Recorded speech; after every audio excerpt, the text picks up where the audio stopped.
Mga relihiyon sa Pilipinas, mga kapatid, no, nananawagan na sa gobyerno ng ating bansa na maging transparent ngayon, lalong-lalo na yung ICI, no, sa pagdinig. Kasi mga kapatid, ang ICI, alam nyo na yon, yung binuo ni PBBM na magi-investigate daw dito sa lumalalang korupsyon, ayaw nilang isa publiko. So ang hiling mga kapatid ng mga simbahan, kasama na doon mga tol, ang INC, gawing transparent. Ibig sabihin isa publiko para alam ng taong bayan kung ano yung nangyayari dyan sa investigasyon na yan. Para masigurado natin na walang kinikilingan, walang pinagtatakpan at talagang kung sino ang nanagot dapat maparusahan. Kasi mga kapatid, lahat tayo, mahirap, mayaman, artista, ordinaryong tao, mga tol, apektado. Kahit na nagbabayad ka lang ng buwis sa pamamagitan ng binibili mo o talagang nagbabayad ka ng buwis sa mga negosyo, 'di ba, sa trabaho o yung mga artista nagbabayad ng milyon-milyon na buwis yan.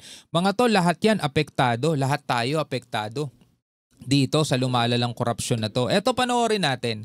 Dito sa 1PH, INC nanawagan ng transparency sa ICI investigation. Mga tol, no, bago natin to simulan, syempre, huwag niyong kalimutan mag-subscribe.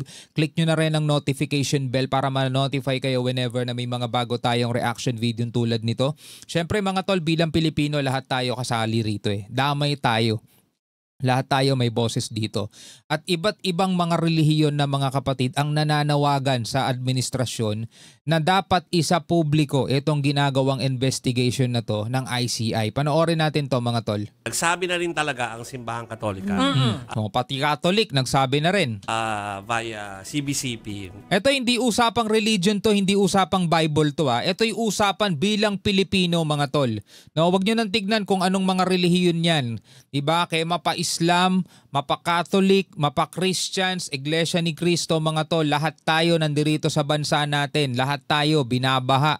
Apektado tayo ng korupsyon na yan. Na aside from marami silang tinalakay na ibang political news, yung kanilang gusto ng ang ICI daw, yung investigation nito ay gawing transparent. So buksan sa publiko, Buksan sa ganon. publiko. Yung pagdinig. Sinabi po yan ni Cardinal David. Isang kardinal ang nananawagan na ganun. Diba? So, yan yung binalita namin kahapon. Today, before po, nung primetime news, ay naglabas naman po ang Iglesia ni Cristo. Hindi ko alam kung meron tayo nung statement nila or may soundbite. So, pakinggan muna natin. Bukod sa Ito mula sa Net25. sinimulang mga pagdinig tungkol dito ng Kamara at Senado, ay itinatag din ang Independent Commission for Infrastructure, ICI. Tulad ng maraming Pilipino, naghihintay din kami, subalit hindi ito magagawa kung ititigil na ang investigasyon ng Senado, gaya ng napapabalitang gagawin ng liderato nito dahil sa hindi malinaw na dahilan. Wala, si Ping Lacson, mga tol, di natin alam kung anong nangyari sa kanya, bakit siya ganun Di ko rin alam bakit siya kaya nga minsan nawawala na rin ako ng ganang manood ng hearing na yan sa Senado tapos sinuspindi pa nung nakaraan, di ba? Kailangang bukas at dapat masaksihan ng sambayanan ang mga pagdinig sa isinasagawang investigasyon. Naniniwala kami na para magkaroon ng kapayapaan, kailangang patuloy na imbestigahan ang malawakang katiwaliang iyon at isagawa ng may transparency at walang kinikilingan o pinagtatakpan. Tama Yun ang problema, mga tol Kahit doon sa Blue Ribbon Committee, mga tol, kitang-kita nating lahat, mga tol Talagang may pinagtatakpan Meron silang iniiwasang pangalan doon Yan Okay. po, si Edwin Zabala, ang tagapagsalita ng Iglesia ni Cristo. So, Iglesia ni Cristo, Simbahang Katolika or the Catholics sa salita na. Alam ko may mga paisa-isa, hindi sila as one, parang naglabas na rin yung mga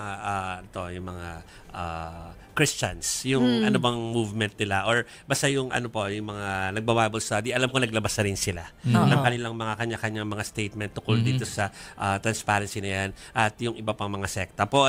Diba? Iba't ibang mga religion na mga tol, sabi rito nung nagre-report, naglabas na rin ang kanika nilang mga pahayag. Hindi lang siguro maipapalabas dito sa video yun. Pero ito kasi, official na ito yung panawagan ng INC mula sa Net25 yun mga tol. Na ang hiling natin mga tol, ang hiling ng sambayan ng Pilipino, not just the INC pati nga yung ibang mga sekta na ng religious group dito sa Pilipinas mga tol, nananawagan, isa publiko ninyo, di ba? Para malaman na talagang walang bias. Para malaman talaga na wala kayong pinoprotektahan at walang pinagtatakpang tao, ilabas ninyo yung inyong tawag dito, investigation dyan. 'Di ba? Para mapapanagot kasi mga tol, karapatan ng taong bayan 'yun, malaman natin kung anong nangyayari na rito sa investigasyon na 'to. 'Di ba? At saka kawawa yung taong bayan mga kapatid, no? Kawawa naman dahil eto mga tol, talagang sobra-sobra na yung korupsyon Yung natuklasan nating korupsyon nitong nakaraan mga tol, yung mga flood control project na nagkakahalaga ng milyon-milyon, tapos pag pinuntahan mo dun sa area kung saan sinabing sinimulan ng proyekto, natapos ang proyekto, bayad na proyekto, tapos wala kang matatanaw na kahit ano man lang doon. Diba? Yun talaga yung pagnanakaw mga tol Sobrang pagnanakaw yun mga tol sa kaban ng bayan. Tapos ngayon iniimbestigahan. Saan napupunta? Takipan. Kitang-kita naman nating lahat So, ewan ko lang yung isang yung may member na controversial na lawmaker na simbahan kung maglalabas din ng ganito. Yung sa mambabatas mga tol. Kasi pastor yun yung isang mambabatas. Pero ayan na po naglabas na po yung mga iba't ibang mga sekta po or groups po religious groups ng kanila po mga pahayag tungkol diyan.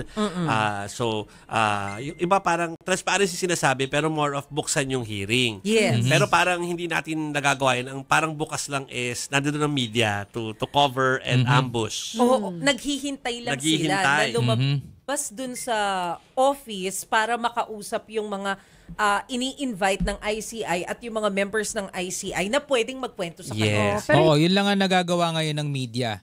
Closed door yung investigation, tapos yung mga media nakatabay lang dun sa labas, at kung sino yung in-invite, paglabas nun, tatanungin, ano yung mga naitanong sa'yo, ganyan-ganyan. Pero hindi natin alam mga tol nangyayari dun sa loob, di ba? Kasi mga kapatid, hindi na ganun katindi ang tiwala ng taong bayan ngayon sa gobyerno. Marami pa, kailangan natin magtiwala, syempre, pero alam nyo yon, nagkaroon na kasi ng lamat Diba? At pag nagkaroon ng lamat, diba, alam mo na hindi mo na basta-basta pwedeng pagkatiwalaan, lalong-lalo na yung mga nag-investigate dyan o nag-iimbestiga, kung hindi ba sila nagbibigay ng script, hindi ba sila nagbibigay ng eto yung dapat sabihin, tapos eto lang yung dapat palabasin, o poproteksyonan ka namin, basta kailangan eto lang ang lumabas. Alam nyo yung mga ganong mga bagay, kaya kailangan talaga maging transparent.